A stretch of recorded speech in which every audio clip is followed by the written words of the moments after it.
छोटे स्टार्टअप से भी काम शुरू हो सकता है। तो मैं समझता हूँ कि अगर आपकी रुचि है तो बहुत अच्छी बात है।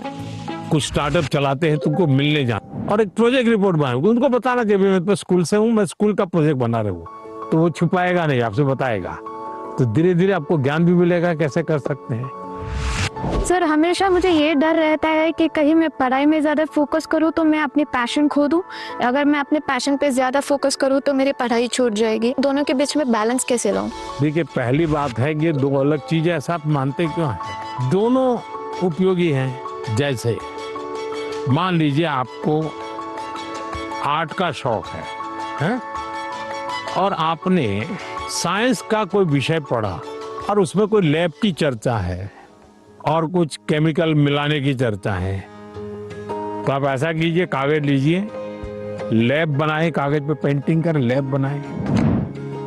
फिर जो केमिकल पढ़ने के थे हर बोतल में केमिकल का नाम लिखे।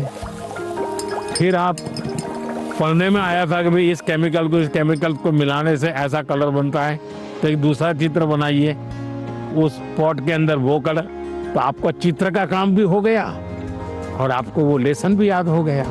यानी एक साथ दोनों चीजें बहुत अच्छी तरह से आप कर सकते हैं। आपके थकान को उतरने के लिए भी एक प्रकार से आपके पास जो कला है, क्राफ्ट की, जो कुछ भी आपके सीखने की इच्छा है, वो आपको मदद कर सकती है। डेली या सप्ताह में 2 दिन आधा घंटा इसके लिए दो।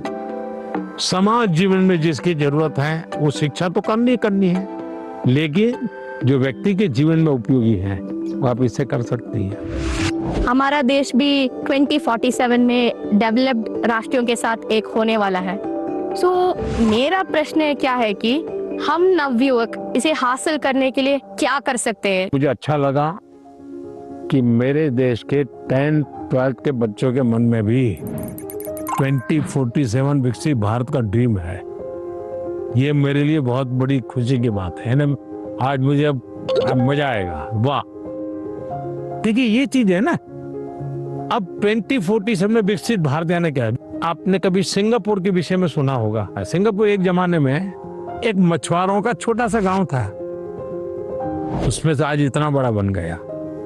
तो ली कुआन यू कहते थे कि भाई अगर हमको डेवलप कंट्री बनना है तो हमें अपनी आदतें डेवलप कंट्री के लोगों की होती वैसी बनानी पड़ेगी। हमें थर्ड वर्ल्ड कंट्री की तरह कहीं पर भी कूड़ा कचरा फेंक दिया, कहीं पर थूक दिया, ये नहीं चल सकता। सिर्फ कहीं जाना है भाई, यहाँ पर